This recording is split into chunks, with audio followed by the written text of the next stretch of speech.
दक्षिण भारत के तमिलनाडु के सुलूर में भारतीय वायुसेना की मेजबानी में बहुराष्ट्रीय वायु अभ्यास तरंग शक्ति के पहले चरण का समापन हो गया। भारतीय टुकड़ी ने हवाई युद्ध उड़ानों में भाग लेकर आत्मनिर्भरता के तहत स्वदेशी क्षमताओं का प्रदर्शन किया। एक्सरसाइज तरंग शक्ति का पहला चरण 6 अगस्त को शुरू हुआ था। अभ्यास तरंग शक्ति में वायुसेना के अग्निवीरों ने भी महत्वपूर्ण भूमिका निभाई। उनके लिए ये बड़ा अच्छा मौका था जब काफी नजदीक से उन्हें ऐसे काम में शामिल होने का मौका मिला। भारत के पहले बहुराष्ट्रीय हवाई अभ्यास तरंग शक्ति ने वैश्विक रक्षा सहयोग बढ़ाने के लिए भारत की प्रतिबद्धता को रेखांकित कर उन्नत हवाई क्षमताओं को पूरी दुनिया को दिखाया है। भारतीय टुकड़ी ने हवाई युद्ध उड़ानों में भाग लेकर आत्मनिर्भरता के तहत स्वदेशी ताकत को भी दिखाया, जिसमें सबसे पहला नाम तेजस का आता है। तेजस ने जब हवाई उड़ान भरी तो सबकी नजर आसमान में जा टिकी। इसकी ताकत परखने के लिए विदेशी वायुसेनाओं के प्रमुखों ने LCA में उड़ान भरी। तब नजारा सच में अद्भुत था। सुलूर एयरबेस पर अभ्यास के पहले चरण के समापन के दौरान भारतीय वायुसेना प्रमुख air chief marshal VR Chaudhary ने कहा कि सबसे छोटे लड़ाकू विमान LCA ने दिखाया कि आकार मायने नहीं रखता है, क्योंकि इसने बड़े और आधुनिक वैश्विक लड़ाकू विमानों के साथ साथ दोस्ताना ब्लू फोर्स और शत्रुतापूर्ण रेड फोर्स मिशन को अंजाम देकर युद्ध स्थिति में अपनी क्षमताओं को साबित किया है।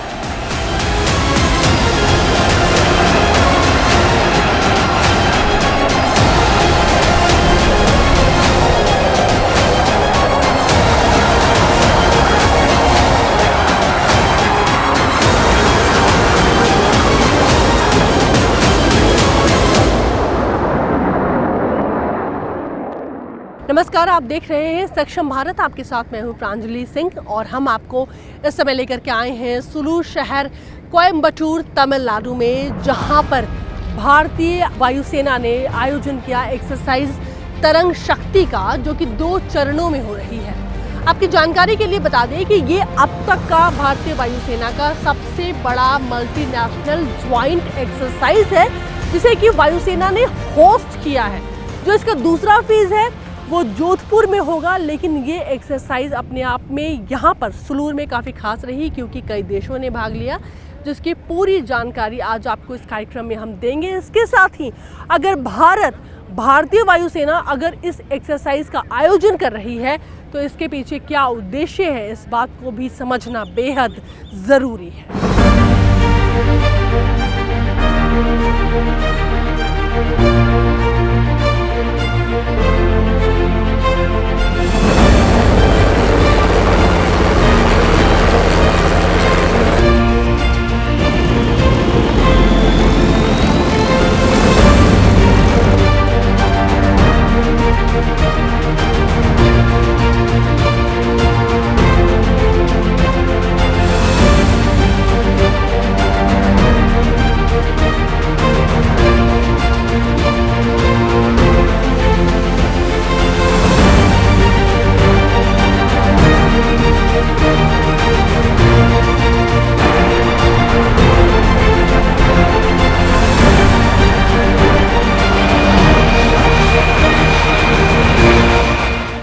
सुलूर में आयोजित हुए एक्सरसाइज तरंग शक्ति में आत्मनिर्भरता को सबसे ऊपर रखा गया, और जब भी बात आत्मनिर्भरता की आएगी तो हम तेजस का जिक्र ज़रूर करेंगे। सुलूर के एक्सरसाइज तरंग शक्ति में तेजस ने भी भाग लिया है, क्योंकि भारत ये बताना चाह रहा है कि देखो हमारी शक्ति कहाँ तक है। जहाँ पर सवाल ये है कि आखिर ऐसी एक्सरसाइज का मतलब क्या होता है, ऐसे अभ्यास क्यों होते हैं। तो ऐसा माना जाता है कि जब एक देश दूसरे देश के साथ में कोई भी एक्सरसाइज करता है तो एक बेस्ट प्रैक्टिस को शेयर करने का बहुत बड़ा मौका मिलता है। भारत ने पूरा ध्यान रखा है कि हम कैसे अपने स्वदेशी की जो हमारी बातें हैं उसको हम इस एक्सरसाइज में दिखा सकें। अगर आप मेरे लेफ्ट साइड में देखेंगे तो देखिए सारंग हेलीकॉप्टर है। सारंग अपने आप में अपनी डिज़ाइन, अपनी बनावट की वजह से हमेशा ही ये अट्रैक्ट करता है। कई बार आपने इस हेलीकॉप्टर को रेस्क्यू के कामों में देखा होगा। जी हाँ, कहीं अगर कोई आपदा, कहीं कोई मुश्किल है, कहीं कोई दिक्कत है तो ज़रूर ये हेलीकॉप्टर वहाँ पर पहुँच जाता है। लेकिन अगर ख़ास तौर से अगर देखा जाए तो सारंग हेलीकॉप्टर को एयर शो में इसका इस्तेमाल किया जाता है। जब भी दुनिया में कहीं भी कोई बड़ा एयर शो होता है तो सारंग को ख़ास तौर से प्रायोरिटी दी जाती है। और सबसे ख़ास बात यह है कि सारंग भी स्वदेशी है।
स्वदेशी विमान तेजस के बाद आकाश में जो आप ये दहाड़ सुन रहे हैं, ये German aircraft fighter plane typhoon की है। जी हाँ, जिसने कि इस एयर शो में भाग लिया है, एक्सरसाइज तरंग शक्ति में। जिन खास देशों ने अपने फाइटर प्लेन को शामिल किया है उसमें से जर्मनी का ये टाइफून भी है। बेहद चुस्त ये फाइटर प्लेन है, बहुत प्रभावी माना जाता है। इसे डॉग फाइटर प्लेन भी कहा जाता है।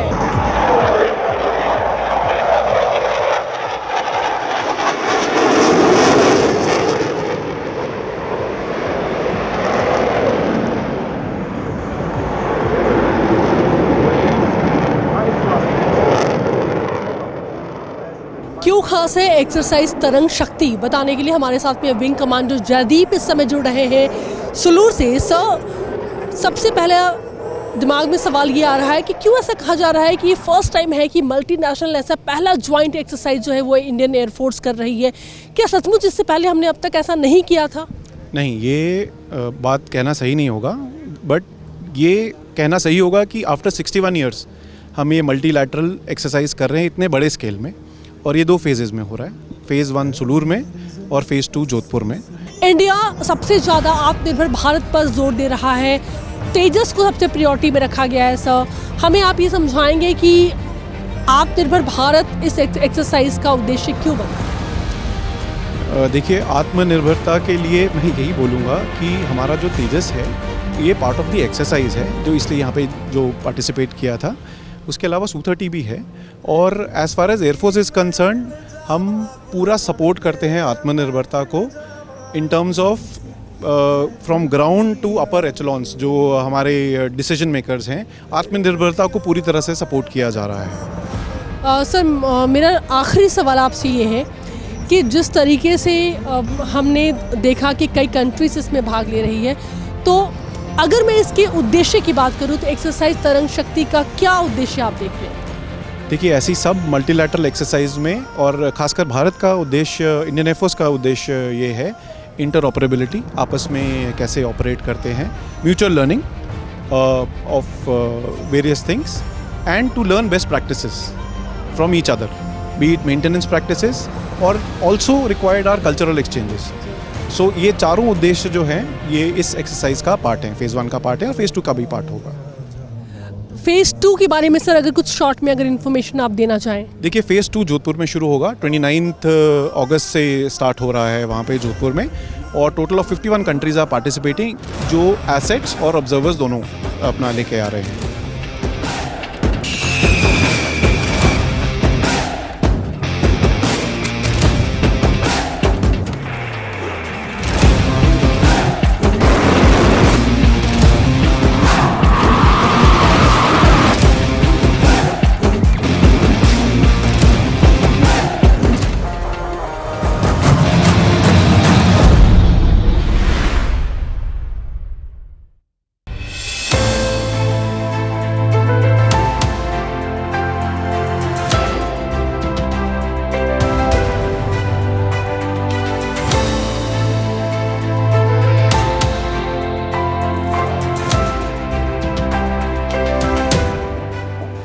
एक्सरसाइज तरंग शक्ति के दौरान कई ऐसे स्टॉल हमें देखने को मिले हैं जो नए इनोवेशन को सबसे ज़्यादा बढ़ावा देते हैं, और इसमें डीआरडीओ का नाम मुझे लगता है कि कई लिस्ट में सबसे पहले नंबर पर आता है। आप देख सकते हैं इस वक्त हम डीआरडीओ के स्टॉल पे आए हुए हैं। हम यहाँ पर ये जानेंगे कि दूसरे देशों को जब अपनी फार्मूले को समझाना है तो क्या खास है इस बार डीआरडीओ के पास में।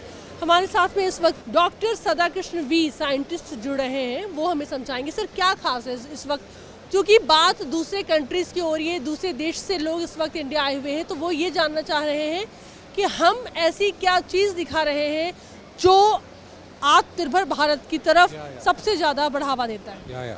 So here, this is a DRDO stall. In this stall, I am going to explain about the airborne early warning gun system. So this is a fully indigenous system. Only the 5th country in the world to develop such a system completely indigenously. We got already one AWC Netra that has already been inducted into Air Force, and they are using it operationally. Okay, so we got another version on C-29 aircraft that is for the Navy. This on an Airbus aircraft. This for the Air Force. So this is called airborne early warning system. It can detect any aircraft up to 400 kilometers range. So the moment any enemy aircraft takes off from the ground, it can detect, and that's why it is called as an early warning system. And it will help us to defend our country, and it is fully indigenous. I think this is about one of the lab in Bangalore, and there are got all the labs spread all over India, and I think their respective scientists will explain about their products. DRDO के पास इस बार नया दिखाने के लिए बहुत कुछ है। जैसे एक तो हमारा लैब में जो विकसित किया गया है AWNC Mark 2, जिसका Mark 1 को हम लोग नेत्रा बोलते हैं, और ये ऑलरेडी एयरफोर्स में इंडक्ट हो चुका है, और ये इससे एयरफोर्स इससे सेटिस्फाइड है, इसीलिए हमारे को AWNC Mark 2 बनाने के लिए बोला। क्या खास है हमारे पास यहाँ पर, आप क्या बताने वाली 64 पोर्ट हाई बैंड ATRU क्या है ये मैम? देखिए किसी भी एयरक्राफ्ट में रेडार होता है और वो रेडार दुश्मन एयरक्राफ्ट को देखता है, बेसिक चीज़ है। सो सपोज़ मेरे एयरक्राफ्ट को कोई दुश्मन रेडार देख रहा है तो मेरे पास सिस्टम होना चाहिए कि मैं ये डिटेक्ट कर पाऊँ कि मुझे कोई रेडार देख रहा है और मैं उसके रेडार को फूल कर पाऊँ। इसको बोलते हैं डिसेप्शन। सो ये दो सिस्टम होते हैं जो आपस में काम करते हैं। एक होता है रेडार वार्नर रिसीवर जो कि रेडार को डिटेक्ट करता है और पायलट को वार्निंग देता है, और दूसरा होता है जामर जो एनिमी रेडार को जाम करता है। तो आप ये पॉड देखिए, ये वाला जो पॉड है पीछे, ये पॉड Su-30 MKI पिक का पॉड है, जामर पॉड, और इस पॉड के अंदर ये सारा इलेक्ट्रॉनिक्स आइटम्स लगता है तो जो कि रेडार को देखता है और जाम करता है। तो इसको बोलते हैं सेल्फ प्रोटेक्शन, मतलब अपने जहाज़ को दुश्मन के जहाज़ से बचाना बेसिकली। और इसकी खासियत ये है कि इसके पहले हम लोग ये जो इसको बोलते हैं इलेक्ट्रॉनिक वारफेयर सूट, बेसिकली इसकी जो ये टेक्नोलॉजीज़ हैं, निश टेक्नोलॉजीज़ जो कि हम फॉरेन से इंपोर्ट करते थे। सो अभी क्योंकि गवर्नमेंट ने बैन कर दिया है तो ये सब कुछ इंडिजिनस है, 100% इंडिजिनस। सिर्फ जो कंपोनेंट्स आते हैं बाहर से आते हैं, बाकी सब हमारा अपना बनाया हुआ है। और ये मुझे लगता है कि सबसे अच्छी बात है। और देखिए आप डिस्प्ले में तेजस Mark 2 भी देख रहे होंगे। साइंटिस्ट संतोष हमारे साथ में। सर LCA AF Mark 2 हम देख रहे हैं, तेजस इस वक्त देख रहे हैं। जिसका बहुत बेसब्री से इंतज़ार हो रहा है। इसको भी हमने डिस्प्ले में लगाया है। इस बात के क्या मायने हैं? इसके मायने ये है कि अभी जो है LCA Mark 1 ऑलरेडी इंडक्ट हो चुका है एयरफोर्स में, Mark 2 और उसका एडवांस वर्जन भी जो है अभी प्रोग्रेस में है बनने का। एक बार ये बन जाएगा तो ये भी हमारे एयरफोर्स में इंडक्ट हो जाएगी। और ये सब लेटेस्ट टेक्नोलॉजी जो अभी वर्ल्ड में चल रही है उसके कंटेम्प्रेरी है। सर, DRDO आत्मनिर्भर भारत की तरफ और आत्मनिर्भर भारत के साथ साथ स्वदेशीकरण पर और कितना काम कर रहा है? DRDO अभी पूरी तरह जो है लगा हुआ है कि जो भी इंडिजिनाइजेशन हो सकता है सब पे लगा हुआ है। हमारे गवर्नमेंट की तरफ से भी प्रोत्साहित किया जा रहा है कि इसके लिए हम लोग जो है DCPP है, जो कि हम लोग इंडियन डेवलपर इंडस्ट्री से हम लोग सेलेक्ट करेंगे और उनसे ये सब डेवलप कराएंगे। एक बार जब टेक्नोलॉजी विकसित हो जाए तो उसके बाद जो है मैं इंडियन इंडस्ट्री को ये सब सौंप दिया जाएगा ताकि वो डेवलप कर सके और DRDO और फ्यूचरिस्टिक टेक्नोलॉजी पे काम कर सके। अब हम बात करने जा रहे हैं मिलिट्री कॉम्बैट पैराशूट सिस्टम के बारे में, high altitude parachute with navigation, जिसे कि DRDO ने बनाया है। क्यों खास है ये, तीनों सेनाओं को इस्तेमाल करना है और यहाँ पर स्वदेशीकरण की क्या बात आ रही है वो हमें समझाने जा रहे हैं। सर, क्या खासियत है इस पैराशूट को, क्यों आप लोगों ने ख़ास तौर से डिस्प्ले पे लगाया है और हमने देखा कि लोगों का इंटरेस्ट इस तरफ बहुत ज़्यादा है? Basically this is military combat parachute system. इसमें क्या है ना, we do have a parachute system along with all kind of navigation system plus life support system. Here our paratrooper can jump from up to 30,000 feet height and it has a navigation system where GPS based navigation system. This is a para computer. Using that para computer it can communicate from ground station to a paratrooper. Sir, ये जो parachute है ये क्यों अलग है? और आप जैसा कि बता रहे हैं कि जंप भी दो तरीके का होता है और जो एक फ्री फॉल है उसके लिए ख़ास तौर से इसको डिज़ाइन किया गया। तो हमें सबसे पहले तो ये समझाइए कि फ्री फॉल जंप क्या होता है? बेसिकली ये पैराशूट आपका स्टैटिक लाइन जंप और फ्री फॉल जंप दोनों के लिए ये सूटेबल है। स्टैटिक लाइन जंप में क्या होता है, एयरक्राफ्ट की स्टैटिक लाइन से पैराशूट खुलते हुए चलता है। फ्री फॉल में जैसे इसका नाम है फ्री फॉल, आप पैराट्रूपर डायरेक्टली एयरक्राफ्ट से जंप कर जाता है। आफ्टर सम टाइम्स पैराट्रूपर अपने कमांड से opens the parachutes and takes control of it. And because it is a ram air parachute, paratrooper can glide to its predetermined location which can be fixed based on its target कि कहाँ पे उसको उतरना है। It can go there and it can also communicate from ground, उसको जहाँ पे paratrooper को has to land। सर, ये कब तक हमारी सेनाओं को मिल जाएगा? We are expecting it as soon as possible because we have done more than 250 live jumps from this and including different height, different terrains. The one speciality is there that it can minimum height for deployment it can is 610 meters. Like during some special missions you can deploy it from 610 meter also. So now right now we are going with the usual trials. We are expecting that it shall be inducted as soon as possible.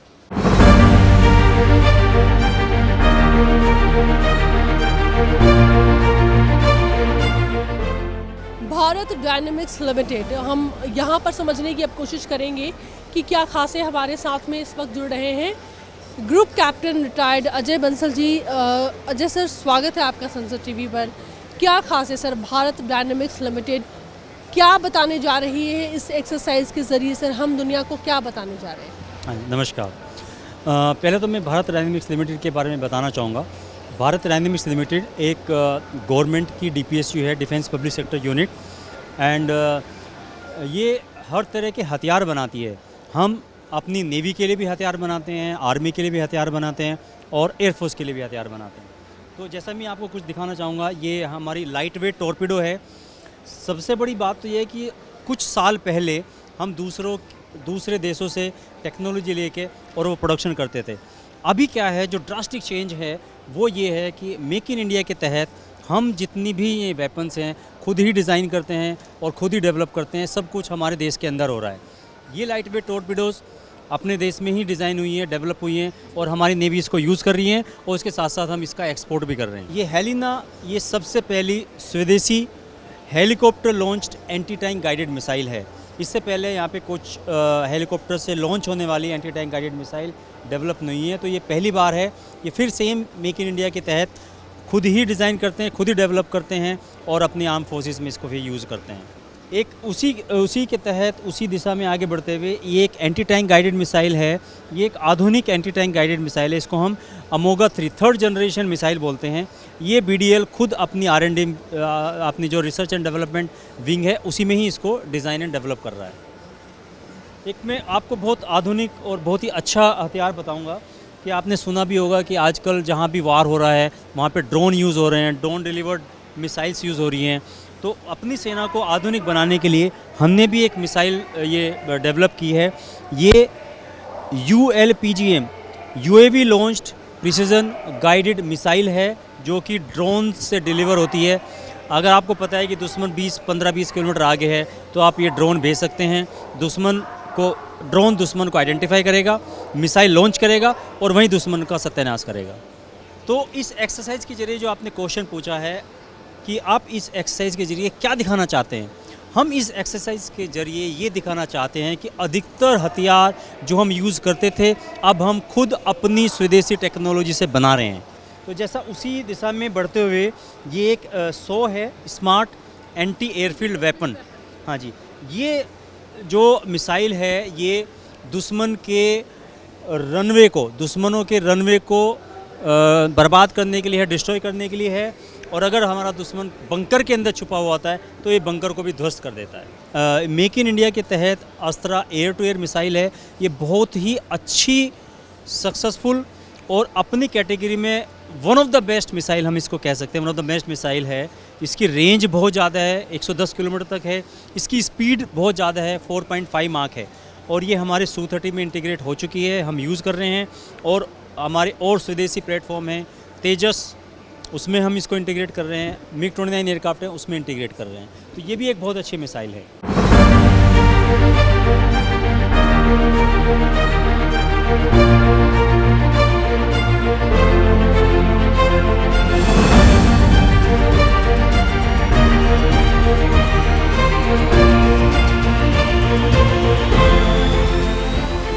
Firstly, I think it proved that size does not matter. The smaller aircraft, but with equal capabilities as the other participants in the exercise. It has actually proved its mettle, taking part both as a part of the Blue Force as well as the Red Force during the exercise. And this was probably one of the largest, in the first time the Tejas have been exposed to such large force engagements with varied aircraft. And the exercise debrief only has to tell us how successful all the missions were for the Tejas. So we are actually very proud of its performance, and I hope that the counterparts also feel the same about its performance and might want to take away one or two aircraft along with them. Dhanyavad for all the support you provide us in the last day for this stop in Sulu Air Force Base. It's the second time we land as a French in Sulu. The first time was 2 years ago in a stopover to New Caledonia. And we see how you increase the importance and your capability of welcoming such an exercise like Taran Shakti. And we are very pleased to be with our colleagues, German colleagues and Spain colleagues, the SCAF nation together, flying from France 6 weeks ago, France and Europe, and Europe, flying from Europe through the Pacific to have a final exercise here in India with you. So we had a lot of opportunity to exchange with Indian Air Force and French Air Force, but this one is very special, and thank you very much for all the support you provide us. Namaste to everybody, and I want to express my deepest gratitude to you, Air Chief Marshal Chowdhury, Dear Chow, my friend, to set this unforgettable exercise into reality. Thanks to your mighty Indian Air Force for organizing this exercise, from the White Force to all the assets being involved. And as well, I would like to thank the French Air Force and the Spanish Air Force to be with us. So I think that was really a great signal that European countries exercise here. From my perspective, Tarang Shakti in 2024, it was the first time ever that the German Air Force did an exercise here in India, and I am quite sure it will be not the last exercise. In this exercise, I'm going to highlight two of them. The first one is from the military point of view. We are working together, we are sharing experiences, we are improving our interoperability, and so on and so on and so on. All those subjects have been achieved.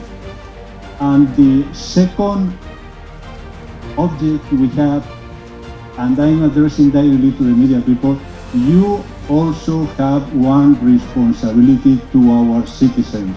And that responsibility is to tell them that you can rely in your armed forces. We are ready, we are prepared.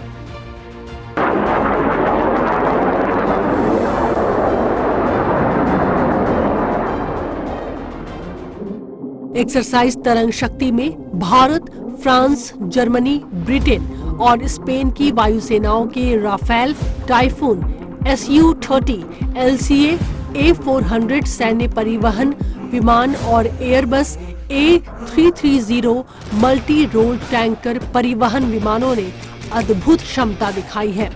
Sulur में अभ्यास के दौरान लड़ाकू mission के लिए तेजस और German air force की typhoon ने एक साथ उड़ान भरी।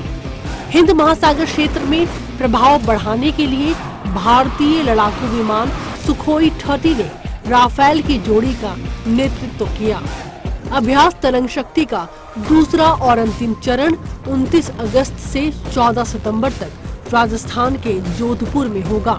दूसरे चरण में America, Australia, Greece, Bangladesh, Singapore, UAE की वायुसेनाएं शामिल होंगी। इन वायुसेनाओं के लड़ाकू विमान, हेलीकॉप्टर, खास तौर से ऑपरेशन विमान, मध्य हवा में ईंधन भरने वाले और हवाई चेतावनी और नियंत्रण प्रणाली विमान सहित 70 से 80 विमान के भाग लेने की उम्मीद है।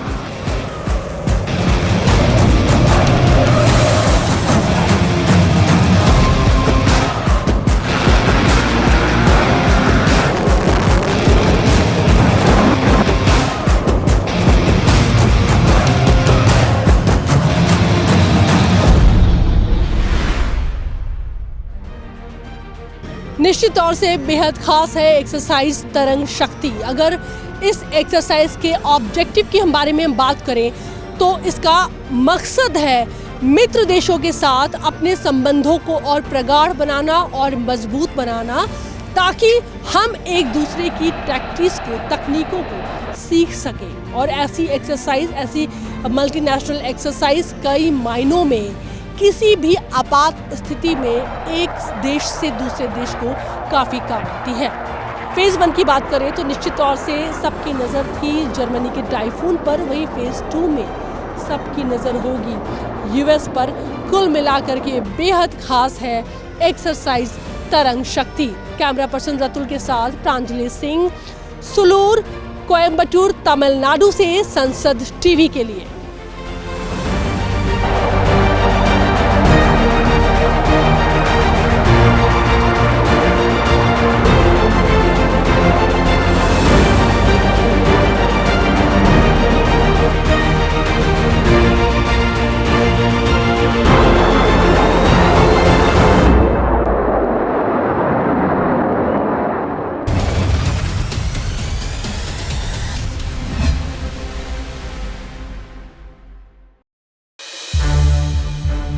संसद टीवी के और भी प्रोग्राम्स देखने के लिए सब्सक्राइब करें हमारा YouTube चैनल और हाँ, इन्हें लाइक और शेयर करना ना भूलें।